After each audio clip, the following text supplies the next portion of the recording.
Naghahanap ba kayo ng property na malamig ang weather na meron sa Tagaytay at meron din naman ng mga malapit sa Tagaytay like sa Silang, Mendez or Amadeo? Dahil meron tayong mga property na perfect pwede nyo patayuan ng inyong mga dream house, no? Na pwede siyang installment without interest. And meron din naman tayong mga properties dito sa Tagaytay if you want yung mga ready to use na, pwede na siyang tayuan ng house anytime. So yeah, welcome back. Welcome to this video. So panoorin mo hanggang huli para makita mo kung ano yung mga available natin ng mga properties. And ang maganda dito guys, dahil nga mataas yung mga above sea level ng Tagaytay at around 500 to 600 meters above sea level, and yung Silang, Amadeo and Mendez is nasa around 450, 400 up to 500. So talaga pong hindi siya binabaha dahil nga mataas yung kanyang above sea level elevation. So that's one thing, and the weather is also the same. Hello guys, welcome back to my channel, and for today's video, nandito po tayo sa Silang, Cavite, and we are just around 8 to 10 minutes away from Tagaytay City. So what we have here is we have a very affordable po na property, no? And ayun lang po mismo yung daan going to Barangay Road. Ayan. So ipapakita ko at the end of this video yung video niya na nagmo-motor tayo from the highway, Aguinaldo Highway, going to this property. Ayan. Tapos ipapakita rin natin drone shot nito. Ayan. So papakita ko yung dito, ikutan natin yung property natin. And as of now, it's around 4:30 PM. And the presko po ang weather dito, actually same Tagaytay vibes. Ayan. Makikita nyo dyan, may pinyahan dyan. Ayan. So dito gagawin yung guardhouse natin, and then dito will be perimeter fences. Ayan. So ikutan natin guys para makita nyo rin yung property.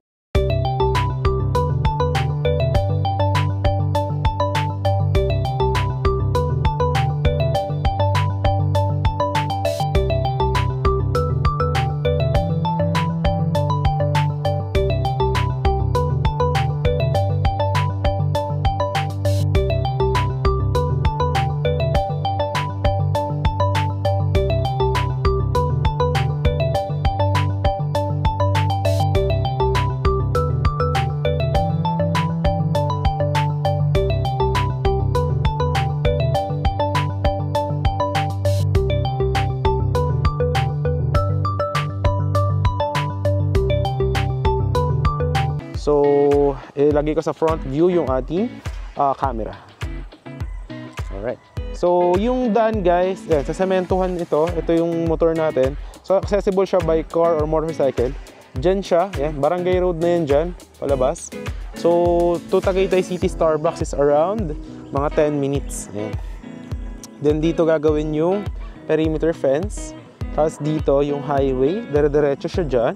Yan. Nagagawan din dyan ng mga perimeter fence. So ikutan natin yung mga available lots. Yan. Ito ko rin dito sa video yung magiging sample na itsura ng ating property after ma-develop. Yan. So kita nyo dito, malamig dito guys. Ewan ko lang kung ramdam, pero malamig ang simoy ng hangin dito. And kita mo dito yung Tagaytay Palace in the sky. So papakita ko yun later on, no? Pakita ko yun sa inyo. So ito yung ating gagawin na concrete road. Yan, diretso dyan. Yan yung guardhouse. Main road to. Yan, may kakaroon dyan ng highway papunta dyan. Then isa dito. Yan. So yan, puntahan natin yung mga available lots. Malamig guys. Yan, mahangin. Ewan ko, kurinig tayo sa mic natin. Pero napakahangin dito. Lalo na guys kapag mga gabi na. 6 PM tsaka madaling araw. Perfect for ano siya, retirement investment. Lalo kung mga OFW ka and you want some, for good na place, no? Kasama yung whole family mo with the kids. Kasi gagawan din to ng perimeter fences tsaka ng guardhouse. So secured community siya. So pakita natin sa inyo yung lawak niya.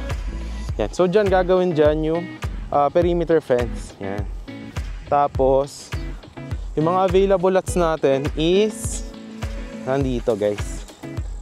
Nandito po yung mga available lots po natin. Yan. Nandun guys yung mga available lots. So yan, from there, gagawin nyo ng kalsada dito. Padiretso dyan. Meron din isang kalsada dyan. Yan. And here, yan. Meron din dyan kalsada. So malalaki yung kalsadang gagawin po dito. So So ano ba muna yung magiging itsura na sample nitong property natin after itong ganitong itsura. So nakita nyo kasi rito right now is lupa pa lang siya. So ano yung magiging itsura niya after development? So ipapakita ko yun dito sa inyo in 3, 2, 1. Ito po yung sample development ng ating property.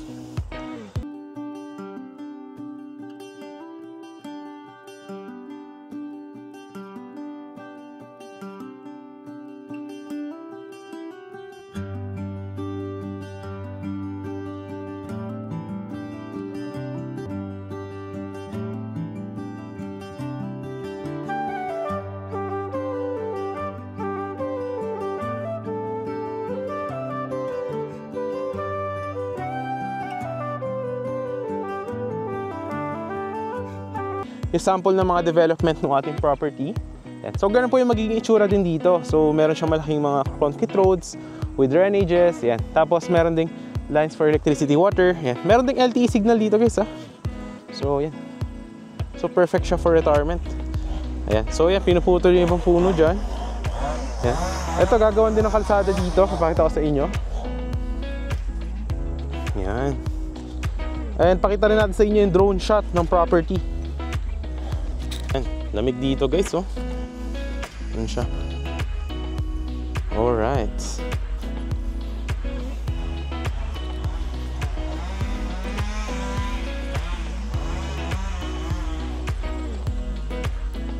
So yun guys, yung palace in the sky. Ito yung sinasabi ko sa inyo. Yan. So di ba yun yung kalsada papunta doon? Yan, gagawan din ng kalsada dyan at saka dito.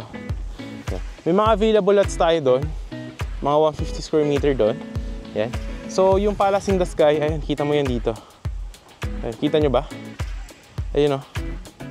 So, yan. Tagaytay na talaga. Lamig dito, guys. Ayun, natin nyo yung hangin, oh. Ayun, oh. Mga puno. Ayun. So, malamig po yung temperature dito. At saka yung wind niya, yung buga ng hangin. Ayun, oh. Ayun yung palace in the sky. Ayan. So, napakaganda dito, guys, kung hanap nyo talaga. Maganda mag-invest dito if hanap nyo yung retirement lot. Yung pang malamig ba? Away from the city. Pero malapit ka lang sa Tagaytay tsaka sa expressway, sa Cavitex, sa tawag nito? Calax. Ayan. So nakakaputi yung weather dito. Charot. Pero maganda, no joke, honest po yan. Maganda po yung ano dito, weather vibes. Ayan. So yung dyan, gagawin din ng perimeter fence dyan para enclose. Ayan, makikita nyo dyan, ayan na yung linya ng kuryente. Ayan yung sa signal ng LTE, ayan yung sa Meralco. Aguinaldo Highway na yan eh. So napakalapit lang po natin sa highway. Ayan. Alright. So yan, may available lots din doon, no? 150 square meter. Ayan. So ikot pa tayo para makita nyo pa. So yun guys, nakita nyo naman yung sample na magiging itsura na itong project after the construction. So ganun din yung magiging itsura dito. Ayan. So gated community siya with amenities yan. May mga perimeter fence, may mga multi-purpose hall, parks and playground. Yan. So ano siya, simple lang po siya. Tapos any house design upon full development. Tapos yun, may available din doon mga 150 square meter. Yan. Pero konti na lang remaining na to. Yan. Tapos ikot tayo siguro doon sa may iba pang available. So yun guys, tapos na po yung ating property tour for today. Hope na nagustuhan nyo po. Ayan. So dito siya guys, yung mga available lots natin na iba. Ayan. So limited lots na lang po ang remaining. Around 7 or 8 lots na lang po siya. So yan, affordable po yan. So dyan po yung mga yan, kakatabi. So i-clear out din po yan, no? Parang ganyan gagawin, ganyan din siya. Ayan. Tapos yan, lalagyan siya ng mga drainages, concrete roads, and parks and playground, multi-purpose hall, basketball court. So yun lang naman guys. Hope na nagustuhan nyo yung video for today. If you do like that and interested po kayo, message nyo lang ako on my Viber or WhatsApp. Ayan. So dito po yan at Silang Cavite, around 8 to 10 minutes to Tagaytay City. Ayan. So maraming salamat sa panonood guys. Please subscribe our channel para updated ka sa mga next upcoming videos po natin. And papakita ko kayo dito sa huli yung video nung from the highway going to this property. So yun, panoorin nyo yun guys. And napanood nyo rin naman yung drone shot and magiging itsura nito. So ngayon kasi is ganito pa lang siya. So i-develop na yan soon. Ayan. So So, yun lang naman po. Maraming salamat sa panonood. And God bless po if nanonood kayo dyan, mga OFW sa ibang bansa. Ingat po kayo and have a great day with your family. Bye-bye and God bless to all.